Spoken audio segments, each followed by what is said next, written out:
Bismillahirrahmanirrahim. Assalamualaikum warahmatullahi wabarakatuh. Anak-anakku sekalian yang dirahmati Allah Subhanahu wa taala. Pada hari ini kita mengadakan pembelajaran lagi dengan mata pelajaran PAI atau Pendidikan Agama Islam dan Budi Pekerti. Sebelumnya saya mengingatkan kepada anak-anakku sekalian karena saat ini pandemi COVID-19 belum hilang. Untuk itu, anak-anak saya minta tetap menjaga protokol kesehatan, tetap memakai masker, mencuci tangan, menjaga jarak ketika kita berbicara atau sedang berkomunikasi dengan orang lain, dan sebagainya. Pada intinya adalah marilah kita menjaga diri agar kita terhindar dari wabah COVID-19. Nah, anak-anak, pada pagi ini kita akan melanjutkan ke bab 2, yaitu dengan materi hormat serta patuh kepada orang tua dan guru. Anak-anak yang dirahmati Allah Subhanahu wa taala,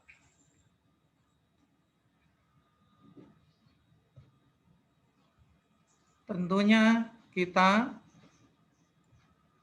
sebagai seorang anak, kita sadar betul bahwasanya kita ada di dunia ini karena adanya kedua orang tua kita. Dan kita sangat-sangat berutang budi kepada orang tua kita. Coba kita ingat-ingat atau kita perhatikan sejak kita lahir sampai dengan saat ini, siapa yang menggendong kita, siapa yang menyuapi kita ketika masih kecil, siapakah yang menafkahi kita, tentunya adalah orang tua kita. Untuk itu, hormat dan patuh kepada orang tua itu wajib hukumnya. Sebagaimana Allah telah memerintahkan kepada kita.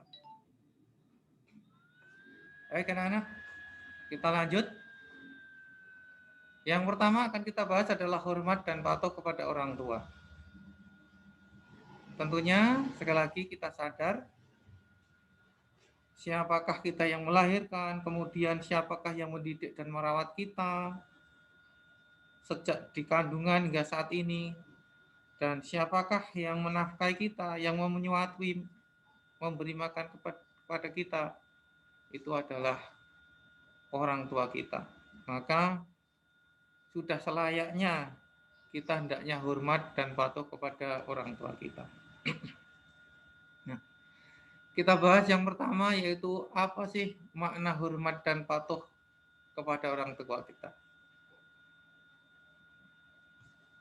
Hormat kepada orang tua artinya adalah senantiasa kita bersikap takzim, khidmat, dan sopan kepada orang tua kita.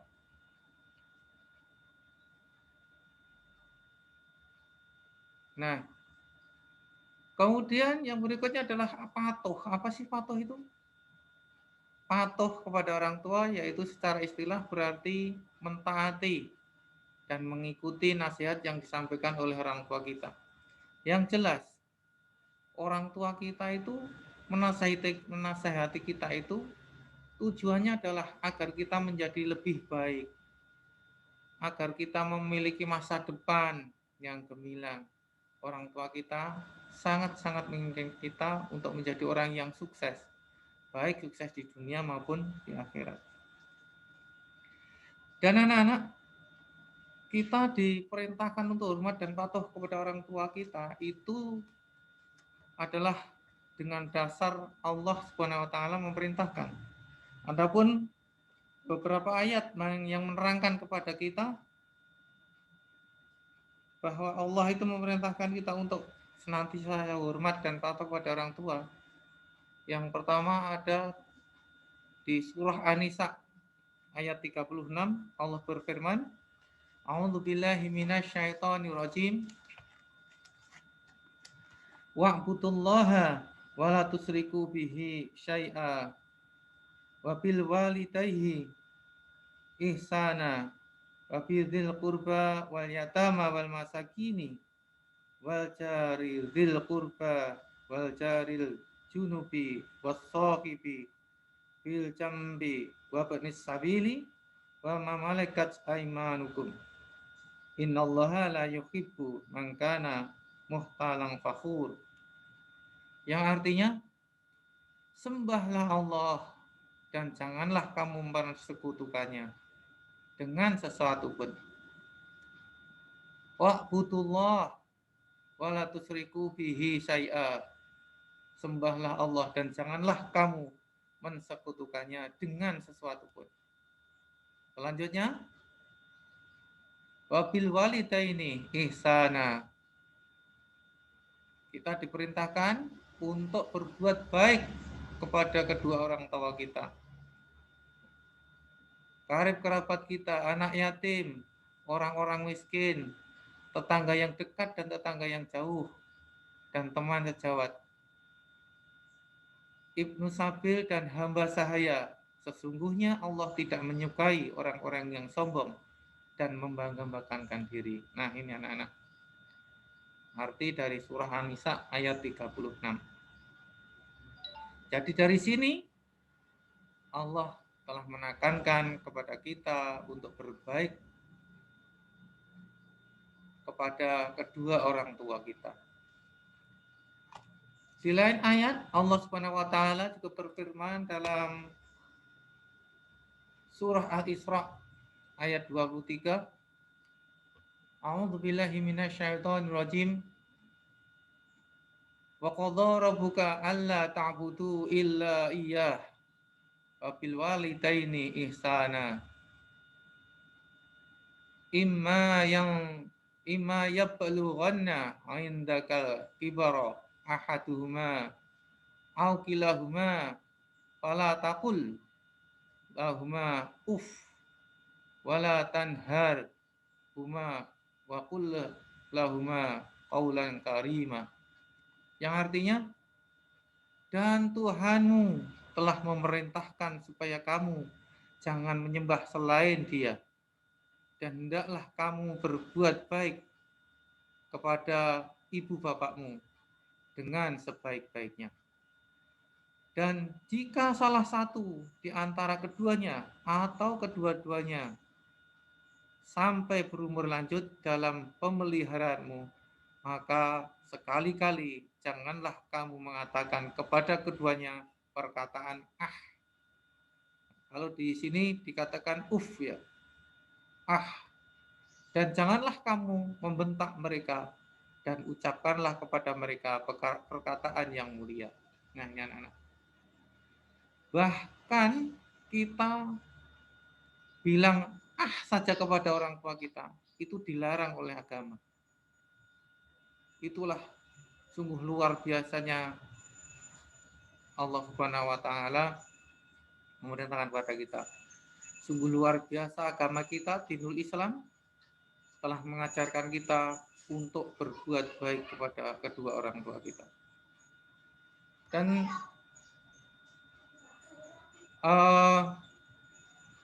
ada di surah Luqman ayat 14, Allah Subhanahu wa taala juga berfirman, A'udzubillahi minasyaitonir rajim.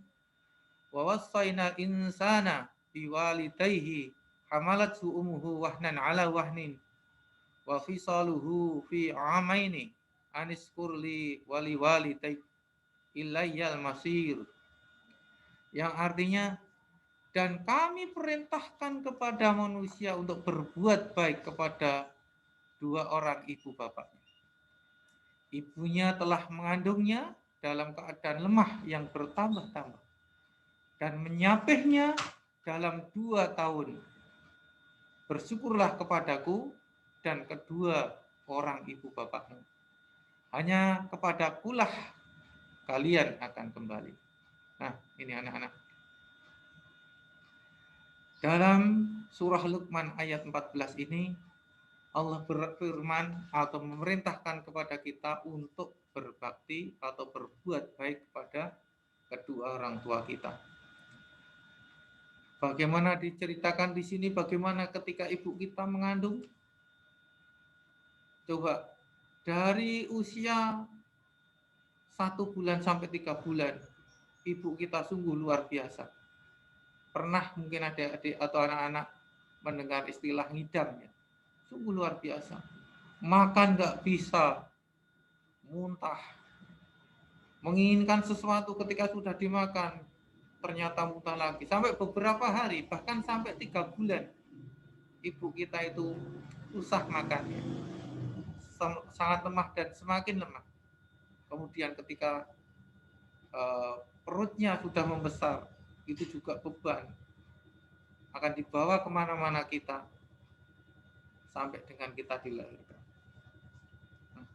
Surah Luqman ayat 13-15 itu menjelaskan tentang Luqman Hakim dan anaknya. Ada beberapa nasihat Luqman yang diwasiatkan kepada anaknya. Antara lain yang pertama adalah perintah untuk menyembah Allah. Jadi Luqman Hakim ini sebagai contoh teladan sebagai orang tua. Yang pertama adalah memerintahkan kepada anaknya untuk menyembah hanya kepada Allah Subhanahu wa taala dan tidak boleh menyekutukannya. La tusyrik billah, janganlah kamu mensekutukan Allah. Kemudian yang kedua itu perintah untuk berbakti dan menghormati kedua orang tua. Ini isi dari surah Luqman dari ayat 13-15. Kemudian yang ketiga, perintah untuk bersyukur kepada Allah dan kedua orang tua kita. Seperti tadi. Nah, anishkurli wali walidaik. Kita disuruh untuk bersyukur kepada Allah dan bersyukur kepada kedua orang tua kita. Kemudian yang keempat adalah perintah mematuhi perintah orang tua dalam kebaikan. Ketika orang tua kita memerintahkan kita dengan tujuan yang baik, maka kita wajib melaksanakan. Namun sebaliknya, ketika orang tua memerintah kita kepada yang buruk, maka kita wajib menolaknya dengan cara yang baik. Tidak boleh dengan cara yang kasar ya. Kemudian yang kelima, yang keenam, yaitu perintah mendirikan sholat serta melakukan kebaikan dan mencegah kemungkaran. Sedangkan yang ketujuh adalah perintah hidup sederhana dan larangan berbuat sombong. Ini adalah pembelajaran dari Luqman Hakim kepada anaknya yang diceritakan oleh Allah dalam Al-Quran, surah Al-Luqman ayat 13 sampai dengan ayat 15. Anak-anak, dari ketika ayat tersebut Allah Subhanahu wa taala menjelaskan perintah berbakti dan berbuat baik kepada orang tua. Pada ayat tersebut Allah Subhanahu wa taala menyebutkan orang tua senantiasa merawat, mendidik dan menjaga anak siang dan malam tanpa mengenal lelah.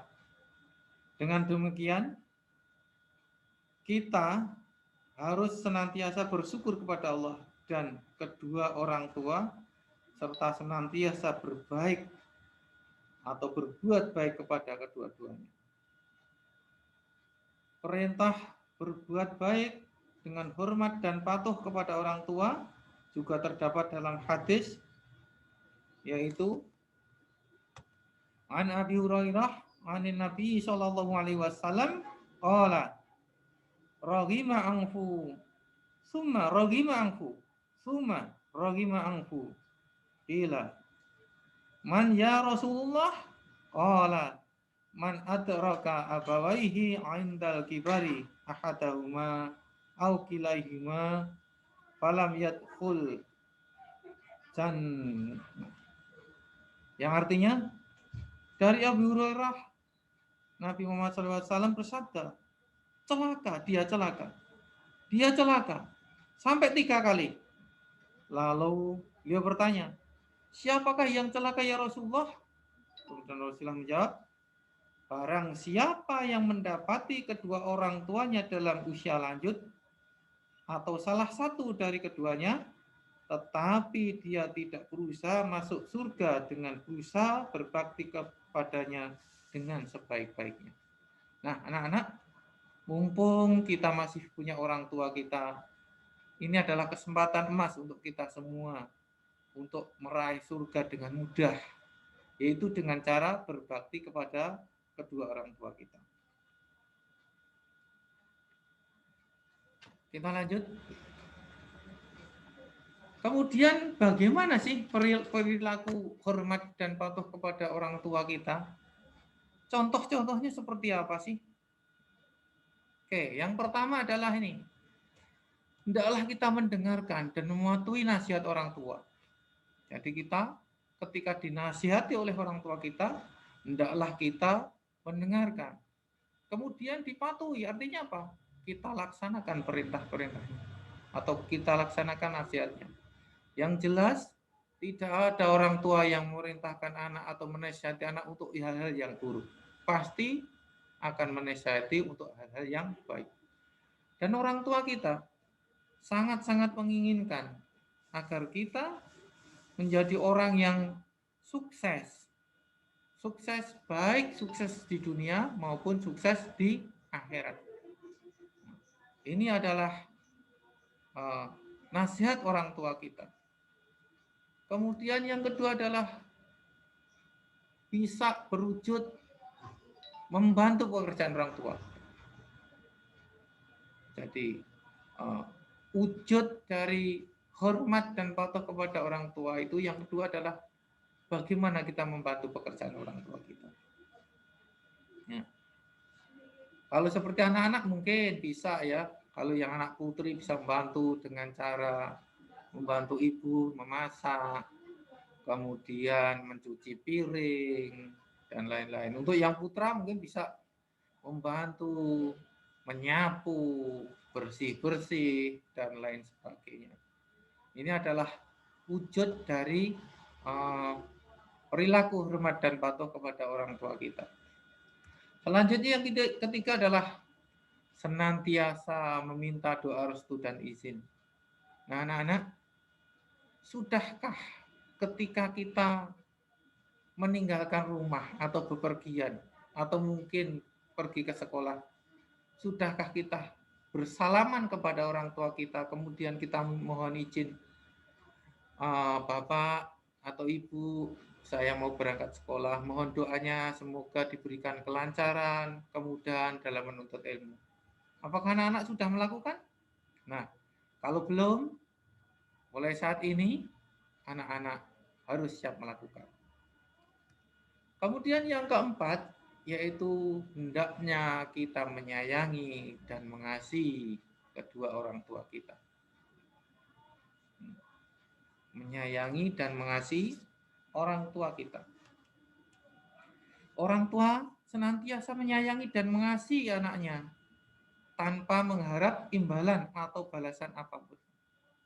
Orang tua itu selalu berusaha memenuhi kebutuhan dan memberikan kehidupan yang terbaik untuk kita.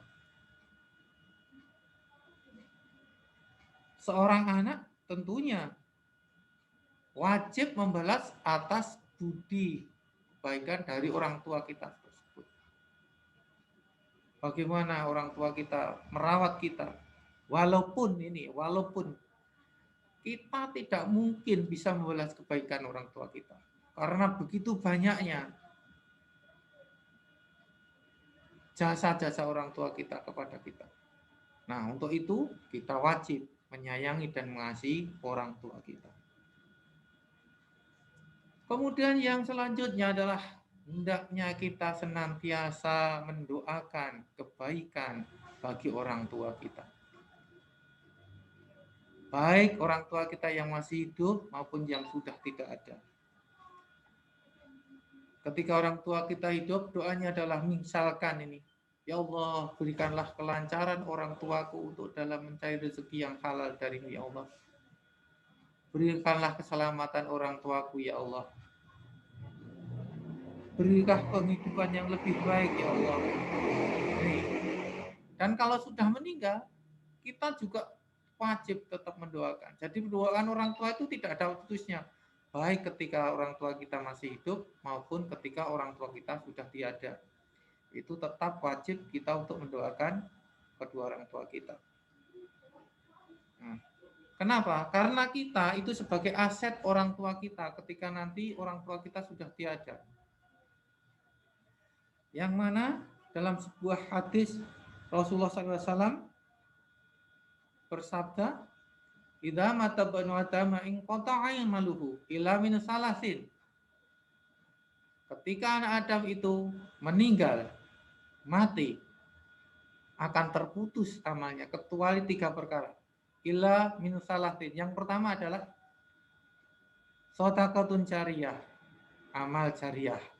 Yang kedua adalah au ilmin yutafa'u bih, ilmu yang bermanfaat. Yang ketiga adalah waladin sholihin yad'ulah, anak yang soleh yang mau mendoakan kedua orang tuanya. Untuk itu, marilah kita untuk berusaha untuk menjadi anak yang soleh yang bisa mendoakan kedua orang tua kita, sehingga kita menjadi aset orang tua kita. Walaupun orang tua kita sudah meninggal dunia, maka pahalanya akan tetap mengalir kepada orang tua kita ketika kita senantiasa mendoakan.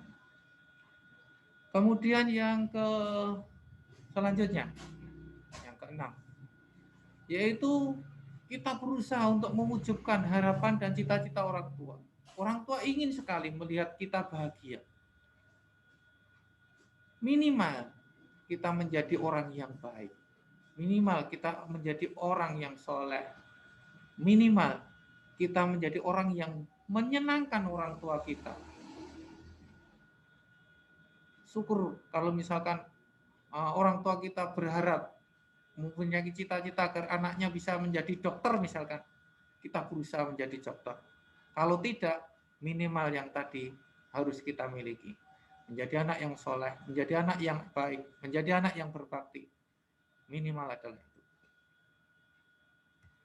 Kemudian yang kedelapan adalah kita hendaklah menyambung silaturahmi serta menjaga hubungan baik dengan saudara dan sahabat orang tua kita. Ini tugas kita, apalagi yang orang tuanya sudah meninggal. Tugas kita adalah tetap menyambung silaturahim kepada orang-orang dekat orang tua kita. Baik itu paman kita, om kita, saudara sepupu kita, atau sahabat-sahabat orang tua kita. Itu semuanya harus kita lanjutkan untuk selalu silaturahmi. Nah, anak-anak, kemudian apa sih hikmah perilaku hormat? Apa hikmahnya sih perilaku hormat dan patuh kepada orang tua? Apa manfaatnya? Ternyata luar biasa. Yang pertama, berbakti kepada orang tua itu nilainya setara dengan jihad. Anak-anak, sungguh luar biasa. Dengan kita berbakti dengan orang tua, itu kita akan mendapatkan pahala. Pahalanya itu setara atau sama dengan orang yang berjihad. Sebagaimana Rasulullah dinukil dalam sebuah hadis yang diriwayatkan oleh Bukhari, An Abdillah ibni Amri radhiyallahu anhu yaqulu jaa rajulun ila nabiyyi sallallahu alaihi wasallam fasta'dzanahu fi jihadi faqala ahiyu walidayka qala na'am qala fa fihima fajahid. Apa kata Rasulullah? Dari Abdullah bin Amr radhiyallahu anhu berkata, datang seorang laki-laki kepada Nabi Muhammad SAW lalu meminta izin untuk berikut berjihad. Maka Rasulullah berkata, apakah kedua orang tuamu masih hidup? Kemudian laki-laki itu menjawab, iya. Maka Rasulullah berkata, kepada keduanya lah kamu berjihad atau berbakti. Artinya sungguh luar biasa. Jadi ketika ada seseorang ingin berangkat jihad, berpamitan kepada Rasulullah, Rasulullah menanya, apakah kamu masih punya orang tua? Iya. Maka cukup dengan berbakti kepada orang tuamu, maka nilainya sama dengan jihad. Nah ini anak-anak, luar biasa. Kemudian yang kedua, dengan kita berperilaku hormat dan patuh pada orang tua, maka kita akan dicintai oleh Allah Subhanahu wa taala. Siapa sih yang tidak ingin dicintai Allah? Pasti kita semua selaku orang Islam, selaku mukmin, selaku muslim, itu pasti sangat-sangat berharap untuk dicintai oleh Allah Subhanahu wa taala. Untuk itu, marilah dengan hormat dan patuh kepada orang tua, maka Allah akan mencintai kita. Nah ini sangat luar biasa. Jadi hikmah dari perilaku hormat dan patuh kepada orang tua itu sangat luar biasa. Sedang yang ketiga, dengan hormat dan patuh kepada orang tua, maka bisa menjadi wasilah atau jalan untuk memperoleh keridhaan Allah Subhanahu wa taala. Sebagaimana Allah bersabda bahwa ridho Allah tergantung dari ridho orang tua. Ridho Allah tergantung dari ridho orang tua. Ketika orang tua kita ridho, ketika orang tua kita senang dengan apa yang kita perbuat, maka Allah pun akan ridho, akan senang kepada kita. Nah ini, maka hati-hati. Sekali lagi, anak-anak tetap hormat dan patuh kepada orang tua. Karena hikmahnya, fadilahnya sangat-sangat luar biasa. Kemudian yang keempat adalah dimudahkan dalam segala perkara. Setiap orang pasti punya permasalahan, pasti punya perkara, baik yang itu kecil maupun besar. Maka dengan hormat dan patuh pada orang tua, maka Allah akan memudahkan. Allah akan memberikan solusi kepada kita semua. Ini adalah hikmah yang keempat. Sedangkan hikmah yang kelima adalah diluaskan rezekinya dan diberkahi umurnya. Tentu kita semua ingin rezeki kita akan diberikan oleh Allah, rezeki yang luas, rezeki yang banyak, dan tentunya berkah. Umur kita dijadikan oleh Allah menjadi umur yang berkah. Banyak nilai manfaat dan mempunyai nilai ibadah kepada Allah Subhanahu wa taala. Ini adalah hikmah yang kelima. Sedangkan hikmah yang keenam atau yang terakhir adalah akan memperoleh imbalan surga dan dijauhkan dari malapetaka. Nih, setiap muslim pasti menginginkan surga dan pasti ingin dijauhkan dari api neraka. Sebagaimana doa kita sehari-hari.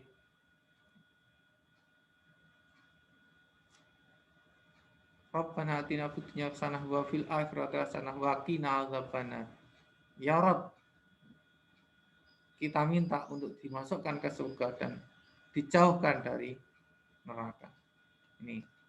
Maka untuk itu, sekali lagi anak-anakku, yang pertama dan yang paling utama, hendaklah kita senantiasa hormat dan patuh kepada kedua orang tua kita. Anak-anak, mungkin pembelajaran hari ini cukup sampai di sini. Kemudian sekali lagi saya tekankan, hendaklah kita senantiasa hormat dan patuh kepada orang tua kita. Dengan demikian, insya Allah kita akan mendapatkan fadilah-fadilah. Kita akan mendapatkan banyak sekali pahala dari Allah SWT dan akan dimudahkan segala usaha kita. Saya kira cukup sekian. Akhirul kalam. Assalamualaikum warahmatullahi wabarakatuh.